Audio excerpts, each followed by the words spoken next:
I read this amazing book last year about the philosophy of minimalism. I can't remember the name or the author, but it came at it from a spiritual perspective. And it was written by kind of the guru of the minimalist movement. And he talked about his own conversion to minimalism.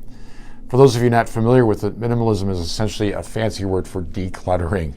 Getting rid of all the stuff in our life, all the junk, all the clutter, all the stuff that surrounds us that we don't really use, we don't really need, and can bring us down. So I've been making a couple trips to Goodwill lately, and I want to make more. To give away things that other people can use that I never actually utilize. So if we look through our closets, if we looked in our basements, our garages, our attics, we probably have enough stuff to set like 40 families up in housekeeping.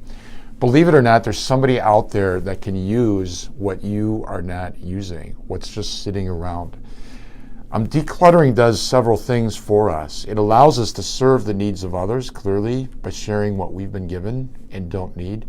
But it also spiritually liberates us. To go into a cluttered house gives us a whole different feel than going into one that's clean and organized and simple. So there's a simplicity to the minimalist movement as well that frees us. The author of this book also talked about not buying things that we don't need and how that in his life freed him to give more of his time, treasure, and talent to great causes, to serve the poor and to help others. So to stop bringing more stuff in and to get rid of some of the stuff we have.